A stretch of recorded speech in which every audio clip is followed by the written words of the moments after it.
After the end of World War II, the world was split into two, East and West. This marked the beginning of the era called the Cold War.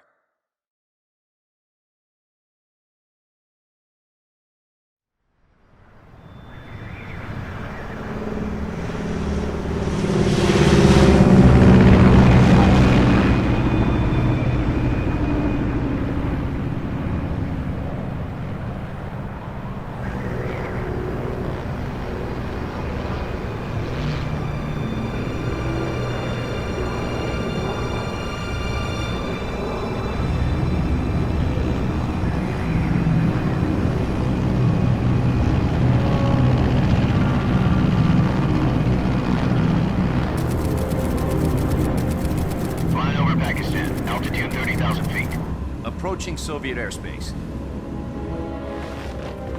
20 minutes to drop off. Commencing internal depressurization. Equipment check. Arm main parachute. All right. You ready to go? Drop zone still showing a high pressure mass. Cav okay. Good. We've got high visibility.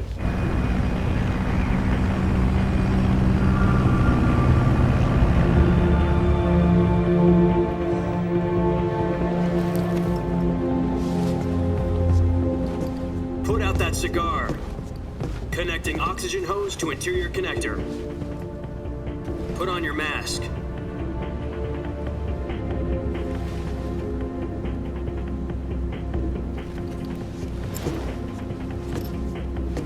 Does this panty waste know what he's doing?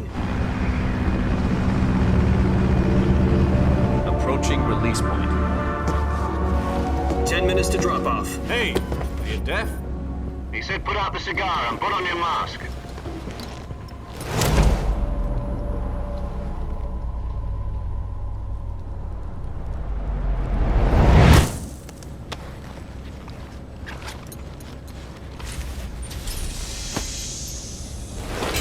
Depressurization complete. Checking oxygen supply. 6 minutes to drop off. Opening rear hatch.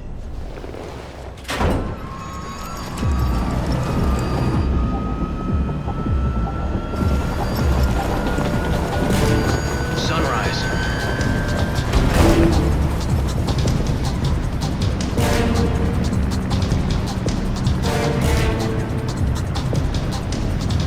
External temperature minus 46 degrees Celsius. 2 minutes to drop off. Stand up. You'll be falling at 130 miles per hour. Try not to get frostbite from the wind chill. 1 minute to drop off. Move to the rear. Activate bailout bottle. This is one for the history books. The world's first halo jump. 10 seconds to drop off. Stand by. Status okay. All green. Prepare for drop off. Countdown. 5, 4, 3, 2, 1. Spread your wings And fly. God be with you.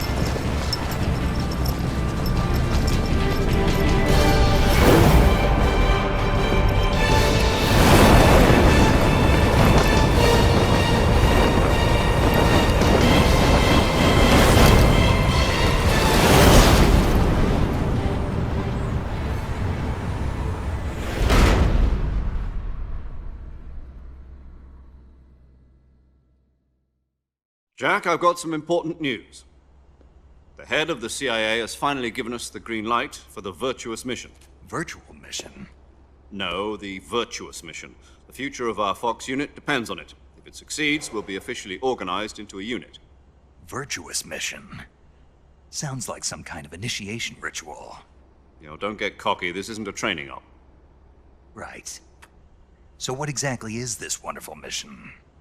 Well, about 2 years ago, a certain Soviet scientist requested asylum in the West through one of our moles. His name is Nikolai Stepanovich Sokolov. He's head of the OKB 754 Design Bureau, one of the Soviets' top-secret weapon research facilities, and the East's foremost expert on weapons development. Sokolov? Isn't he that famous rocket scientist? The very same.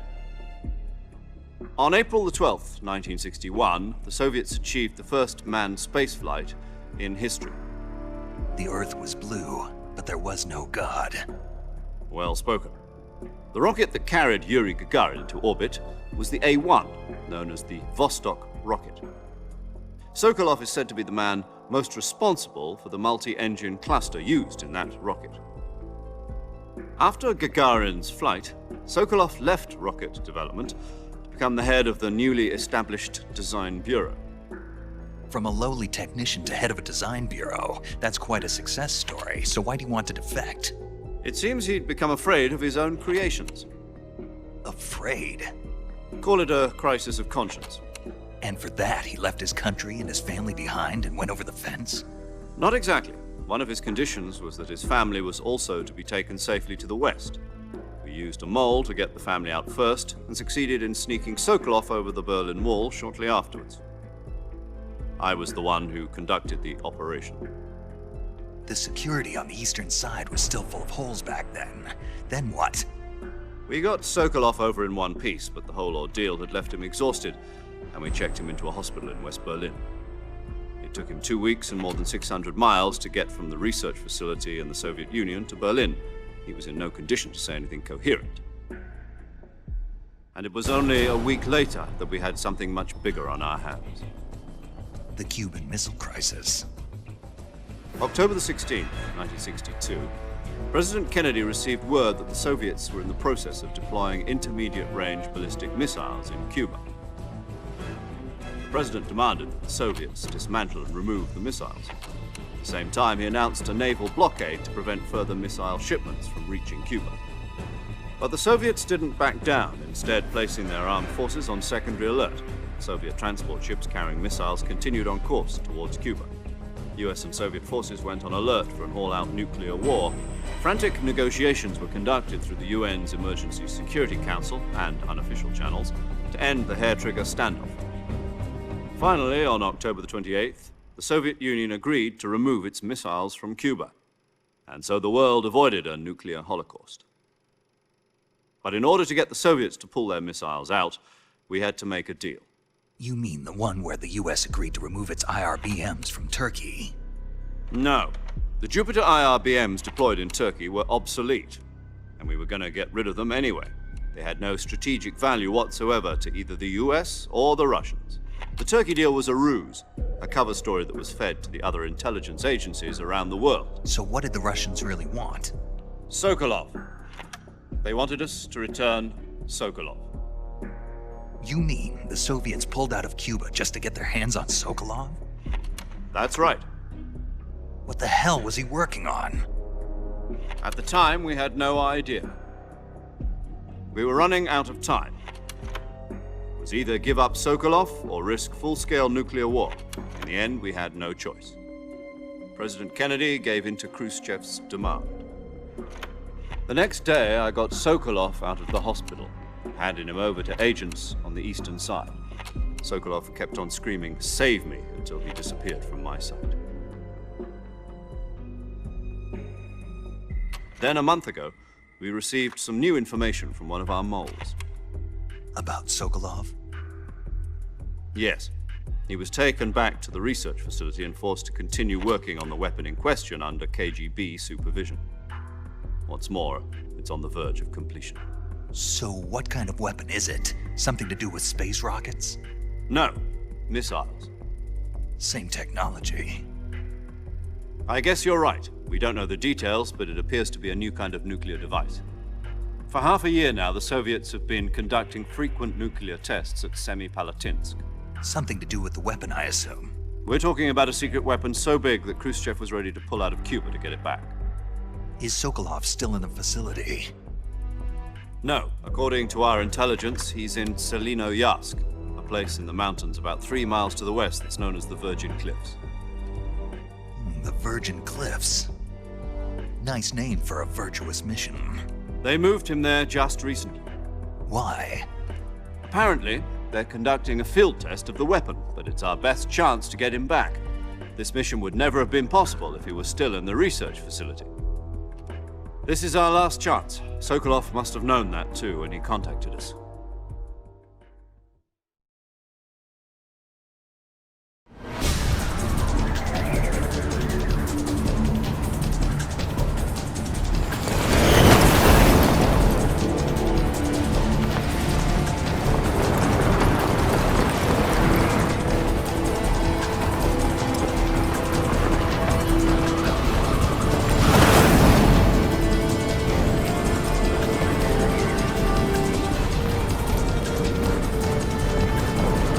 Listen up, Jack. Your mission is to infiltrate Selino-Yarsk in the Soviet mountains, ensure the safety of Sokolov, and bring him back to the west.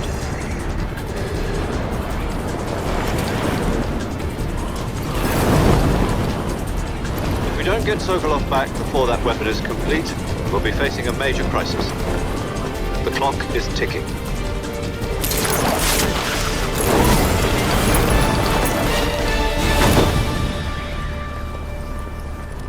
Once we've confirmed the rescue of Sokolov, stand by at the recovery point.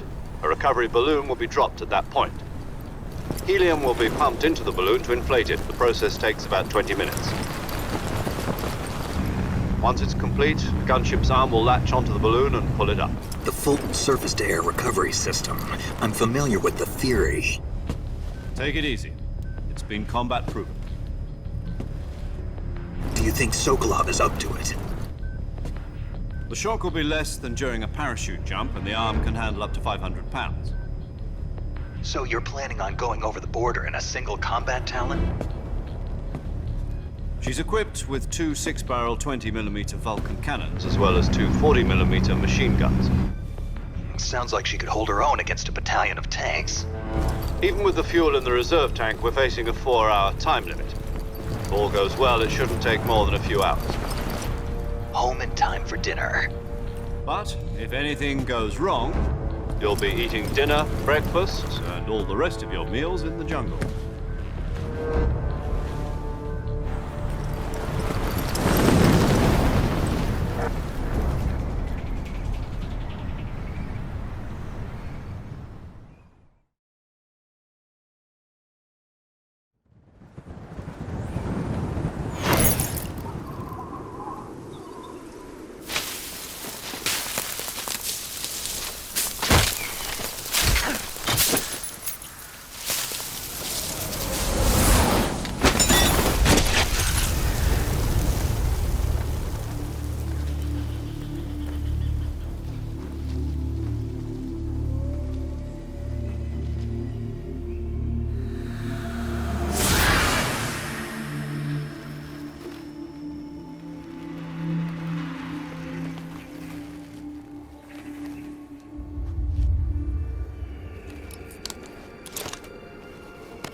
Do you copy?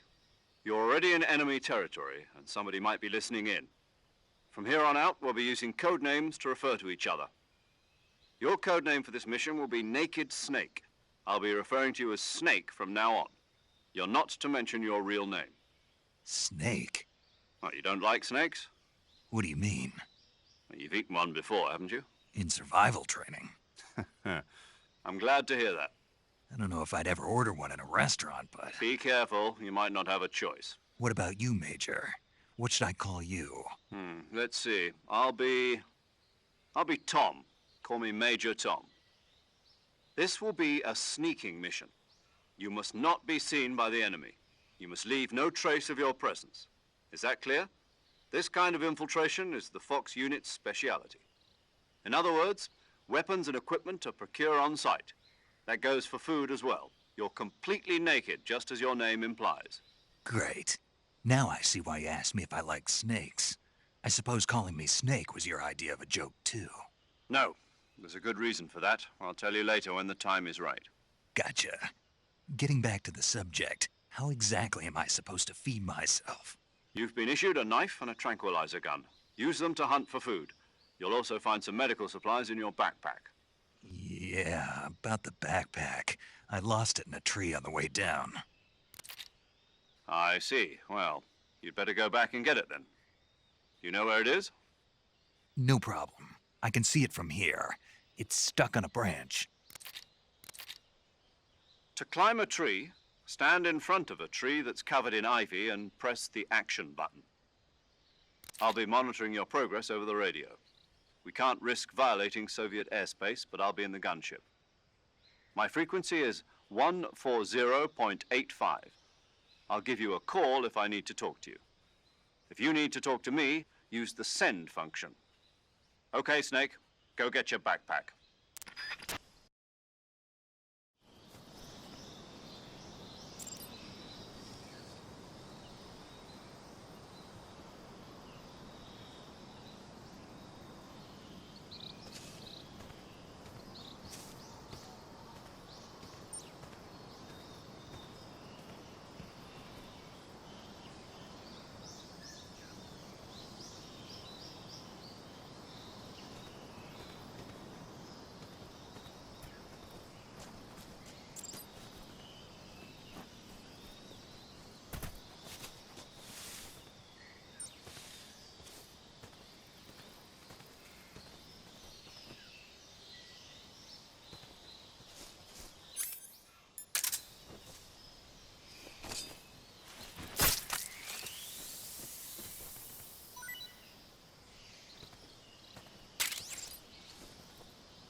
I see you've retrieved your backpack, Snake. To equip a weapon, it's necessary to take it out of your backpack. In the survival viewer, choose Weapon from the backpack. Your available weapons will be displayed in a list on the screen. From that list, choose the weapon you want to equip and press the Enter button. For other equipped items, just do the same thing from Item. Got it. Use the survival viewer backpack. Yep, that's right. Survival is fundamental to this mission. After you've been out in the field for a while, your stamina will start to drop. If your stamina gets too low, it'll affect your performance. You won't be able to shoot accurately, for example, and your wounds won't heal as smoothly. Keep an eye on your stamina so you don't run out. To recover lost stamina, you can hunt for local flora and fauna. You can use either your tranquilizer gun or your knife to hunt. My only weapon is a Mark 22 Hush Puppy tranquilizer gun? That's right. It's been fitted with its own suppressor. However, the suppressor will deteriorate every time you fire. Once its durability reaches 0, the noise suppression effect will be gone. So don't get too trigger happy with it. The suppressor's durability is shown in the icon. Any weapons and equipment beyond what you're carrying now, you'll have to find as you go. I have to find my own weapons and equipment? Whose crazy idea was this anyway? Solo covert actions are standard Fox operating procedure. You can't leave any traces of your presence. No weapons, equipment, footprints, sweat, or bodily wastes. The same goes for bullets and cartridges, too. Your presence in enemy territory is already a violation of international conventions of warfare. There aren't supposed to be any American soldiers in Russia. It could spark an international incident. You can't let anyone see you. You can't let the enemy know you're there. This is a stealth mission. You're a ghost, Snake, in every sense of the word. And there'll be no rescue if you're captured. The military and US government will deny any involvement in the affair. Then I'll just have to take care of myself, huh? I'm afraid so. You've been given a fake death pill for that purpose. SIS guidelines stipulate that soldiers on covert ops like this one be issued a potassium cyanide capsule. Tape it to your body so you can take it when you need to. How generous of you. Use it if you're taken prisoner by the enemy. It'll send you into a state of false death for a short time. fooling them into thinking that I'm really dead. So, how do I come back to life? Just take the revival pill. You mean that thing they put in my tooth before the mission? That's the one. But be careful. If you remain in a state of false death for too long, nothing will be able to bring you back. Remember that. I'll keep it in mind. You said this was a solo mission, right? Right. I guess that means I can't count on any reinforcements. Correct. The mission rests entirely in your hands. A real one-man army. Relax. There's a support team ready to back you up over the radio. Who? I'll introduce them to you. This time, survival is of utmost importance. The first member of the support team will be in charge of monitoring your physical condition, acting as a medic, so to speak, as well as recording your mission data. She's a member of Fox as well, and she's here on the gunship with me. She? Hello, Snake. I'm paramedic. Nice to meet you. Paramedic. As in a medic who comes in by parachute. Aren't you going to tell me your real name? Are you going to tell me yours, Mr. Snake? My name, huh? It's John Doe. And they call you Jack for short. You're a regular Captain Nemo. A name means nothing on the battlefield. After a week, no one has a name. What's your name? Jane Doe. Very funny. I wasn't joking, but I'll tell you my name only if you manage to make it back alive. My frequency is 145.73. She's also in charge of recording your mission data. Whenever you want to save, send a message over the reserved save frequency, 140.96. So saving lets me record my mission data. That's right. It also records the state of your health. Good to know. There's one more person I want to introduce you to, Snake. Huh? Speaking of snakes, you remember the boss, don't you? A legendary soldier and your mentor. Actually, it was the boss that got the DCI's authorization in the first place. She's going to be serving as Fox's mission advisor. The boss is? She also helped me plan this mission. She and I were at SAS together. Jack, is that you? How many years has it been? Boss? That's right. It's me. Talk to me. Let me hear your voice. It's been 5 years, 72 days, and 18 hours. You've lost weight. You can tell just by the sound of my voice. Of course I can. I know all about you. Really? Well, I don't know anything about you. What's that supposed to mean? Why'd you disappear on me all of a sudden? I was on a top-secret mission. You didn't need me anymore. But there were still so many things I wanted you to teach me. No, I taught you everything you needed to know about fighting techniques. I taught you all I could. The rest you needed to learn on your own. Techniques, sure. But what about how to think like a soldier? How to think like a soldier? I can't teach you that. A soldier needs to be strong in spirit, body, and technique. And the only thing you can learn from someone else is technique. In fact, technique doesn't even matter. What's most important is spirit. Spirit and body are like two sides of a single coin. They're the same thing. I can't teach you how to think. You'll just have to figure it out for yourself. Listen to me, Jack. Just because soldiers are on the same side right now doesn't mean they always will be. Having personal feelings about your comrades is one of the worst sins you can commit. Politics determine who you face on the battlefield. And politics are a living thing. They change along with the times. Yesterday's good might be tomorrow's evil. Is that why you abandoned me? No, it had nothing to do with you. I already told you, Jack.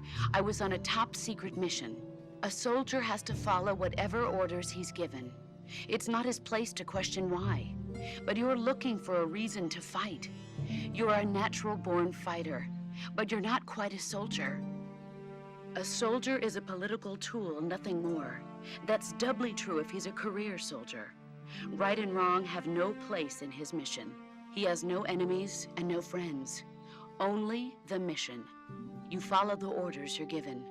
That's what being a soldier is. I do whatever I have to get the job done. I don't think about politics. That's not the same thing. Sooner or later, your conscience is going to bother you. In the end, you have to choose whether you're going to live as a soldier or just another man with a gun. There's a saying in the Orient, loyalty to the end. Do you know what it means? Being patriotic. It means devoting yourself to your country. I follow the president and the top brass. I'm ready to die for them if necessary. The president and the top brass won't be there forever. Once their terms are up, others will take their place. I follow the will of the leader, no matter who's in charge. People aren't the ones who dictate the missions. Then who does? The times. People's values change over time, and so do the leaders of a country. So there's no such thing as an enemy in absolute terms. The enemies we fight are only enemies in relative terms, constantly changing with the times. As long as we have loyalty to the end, there's no point in believing in anything, even in those we love. And that's the way a soldier's supposed to think? The only thing we can believe in with absolute certainty is the mission, Jack. All right, but do me a favor. What is it? Call me Snake. Snake. Oh, right. Your codename is Snake. It suits you well. That's right. The legendary unit that the boss put together during World War II was a snake. The Cobra unit, a group of heroes that brought the war to an end and saved the world. As long as you've got a legendary hero backing you up, you'll be fine. Isn't that right, Snake? Yeah, I can't think of anyone else I'd rather have with me. Oh, and one more thing, boss. Yes? It's good to hear your voice again. Same here. After all, who knows if either of us will make it out alive? Snake, you are always best at urban warfare and infiltrating buildings. But this is the jungle. Survival is going to be key. Those CQC techniques I taught you are sure to come in handy. CQC? Close quarters combat, huh? I've been in the Green Berets for the past few years. I'm probably pretty rusty. Not to worry. I'll be here to help you remember. After all, this is your first actual survival mission. I'll be supporting you over the radio. Where are you, boss? Next to the Major? The boss is communicating with us by radio from aboard a Permit-class submarine in the Arctic Ocean. My frequency is 141.80. Call me if you need my advice on battle techniques. Gotcha. Your mission is to retrieve Dr. Sokolov. Dr. Sokolov is being held in an abandoned factory located to the north of your current position. Avoid heavy combat and don't let anyone see you. Don't forget that this is a stealth mission.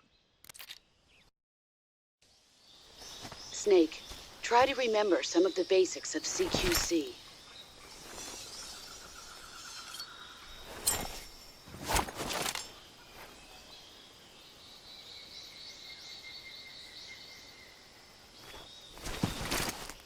Commencing virtuous mission now.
I see you caught yourself a reticulated python. The reticulated python is said to be the longest snake in the world. The biggest ones can grow up to 10 meters in length. Although they're not poisonous, they're still very dangerous, so be careful around them. They have a highly ferocious temperament, and they can swallow whole, even large animals like deer and pigs. Their most distinguishing feature is the mesh pattern of their scales. This pattern acts as a highly effective natural camouflage. If you think there might be a reticulated python about, pay close attention to your surroundings. Otherwise, you could get bitten before you even know it's there. It's a huge snake, but you should be able to capture it alive by using the tranquilizer gun. I'll bet if you capture one and throw it at an enemy, it'll give him a good scare. Right. But how do they taste? Huh? Do they taste good? You're actually going to eat one. Why else would I be asking? Cannibal. What was that? Nothing. Let's see what the guide says. Ah, you're in luck. It says they taste pretty good. Good. I can hardly wait. Ugh.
I see you've captured an Indian gavial. The Indian gavial is a crocodile that originally lived in freshwater regions in India and Nepal. Why are Indian crocodiles way out here? They're captive crocodiles that were brought here for research purposes but escaped and became wild again. Indian gavials are large creatures. Adult males grow to over 6 meters in length. You'll never catch one alive, even if you use the tranquilizer gun. Got it. So, how do they... Taste? Yes, I did look into that. You know what they always say. Tastes like chicken. Sounds delicious. But be careful when capturing an Indian gavial. Normally they're cowardly creatures, but the ones in the forest there are belligerent. Apparently they attack humans.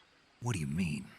They weren't the direct subject of any serious research, but some think they may have become violent as a side effect of the atomic research that was conducted nearby.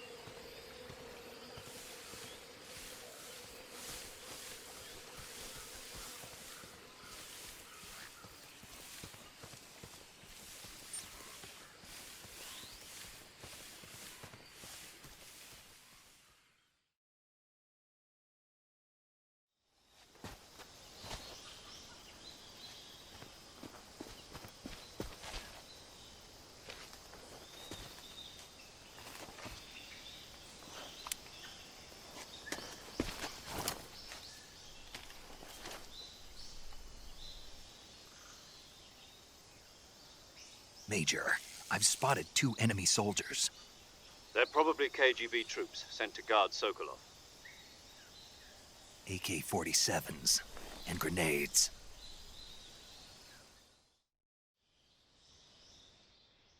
Snake, your presence in Soviet territory is already a violation of international law. We can't let the Kremlin find out that the CIA and the American government are involved. Contact with the enemy is strictly prohibited. Don't engage them in battle either. This is a stealth mission. Got that? The Major is right. The point of this mission is to sneak through the jungle without being seen. The success of the mission depends on how well you use your camouflage. Change your camouflage by selecting Camouflage from the Survival Viewer. The Uniform option lets you pick your uniform, while the Face option lets you change your face paint. Choosing camouflage that blends in with your surroundings will help you conceal yourself more effectively. Also, don't forget that anything that moves will stand out in the jungle. If you just stand up and run around like an idiot, you're bound to be spotted. But if you crawl instead, you should be able to sneak by without being noticed. You can see how effective your camouflage is by looking at the Camo Index. The Camo Index shows how well your current camouflage blends in with the surrounding area.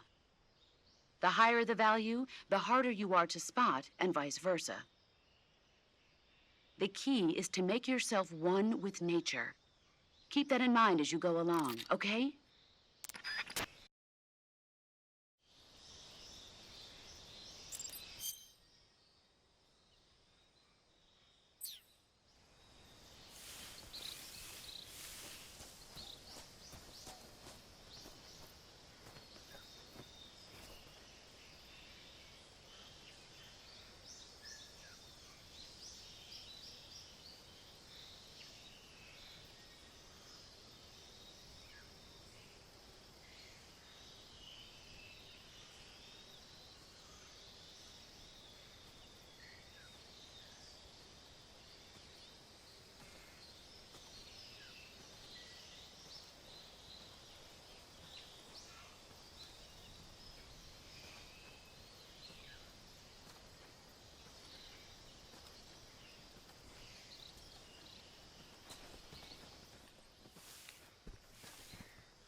I think I saw something.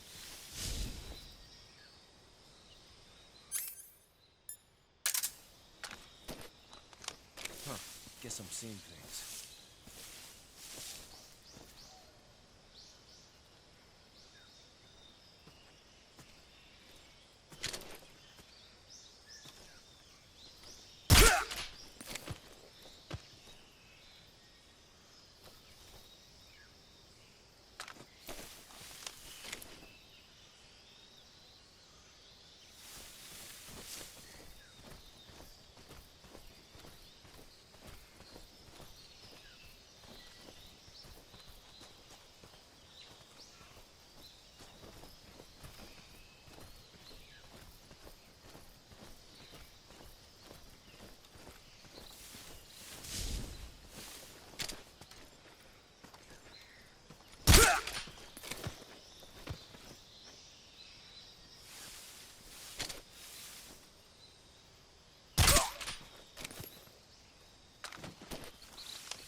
Major, I've reached the abandoned factory where Sokolov is supposedly being held.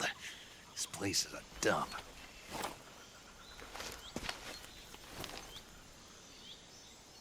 I can't see Sokolov from here.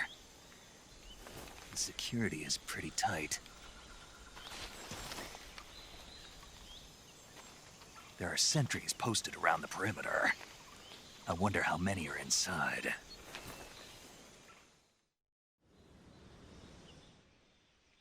Your objective, Sokolov, is inside the factory. They should be holding him in a room in the northeast section. Northeast section. Got it. Be careful. Your mission is to bring Sokolov back alive. He must not be exposed to any kind of danger. Do not approach Sokolov while in the alert phase. Right. Oh, and one more thing, Snake. You mean there's more? No, it's just that when you get to Sokolov, I want you to tell him something from me. And that is? Sorry for being so late. Is that all? Yes. Understood. Beginning my approach to the target.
You must be Sokolov. Are you one of Volgin's men? You'll never get it from me. No. I'm a CIA agent. I've come to escort you back to the other side of the Iron Curtain. You're CIA? Yeah. I was sent by Major Zero, the man who got you out 2 years ago. Zero?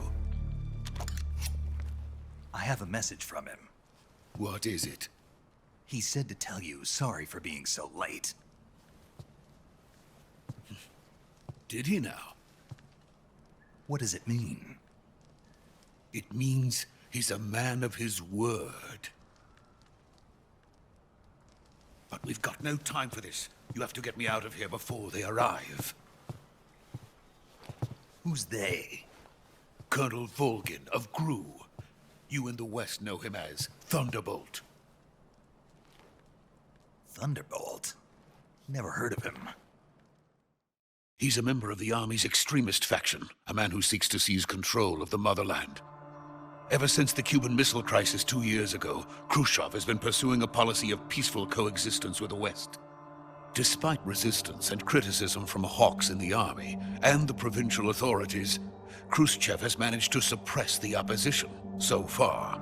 But the failure of his agricultural policies has put him in a precarious position. And on top of that, the tragedy last November. President Kennedy's assassination. Precisely. In a sense, Khrushchev has lost his biggest partner, and his power base is rapidly crumbling away. A certain group is plotting to use this opportunity to seize power by rallying the anti-government forces, overthrowing Khrushchev, and installing Brezhnev and Kosygin in his place. The mastermind behind this plot is Colonel Volgin of the GRU. He has control over another secret weapons research facility much like this one, OKB-812, known as the Granin Design Bureau, and is using it to further his plans.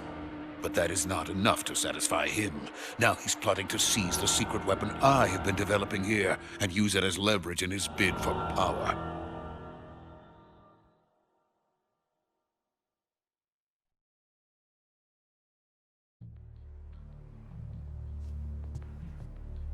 The intelligence says that they are going to make their move during the test. Then, the soldiers outside. Exactly. They wouldn't need that many men just to keep me inside. Their orders were to prevent Colonel Volgin from capturing me. Even if it meant killing me in the process, or so it would seem.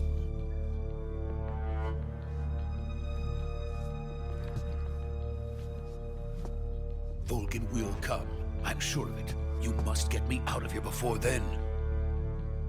Leave it to me.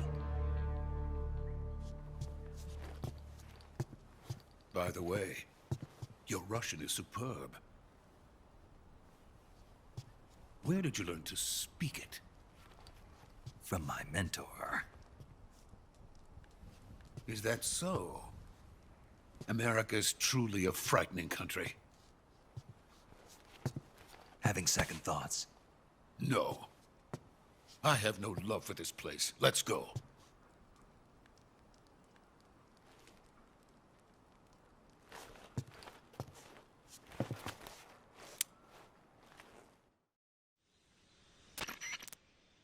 Major, this is Snake. Sokolov is safe with me. He's doing fine. No injuries. Good work, Snake. Now hurry up and get Sokolov to the recovery point. We'll rendezvous with you there. Roger. What about the sentries? No one spotted me. I see. What about the boss? We lost contact with the boss some time ago. What happened? It's probably just a weak signal. Just hurry and get Sokolov out of there.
Freeze!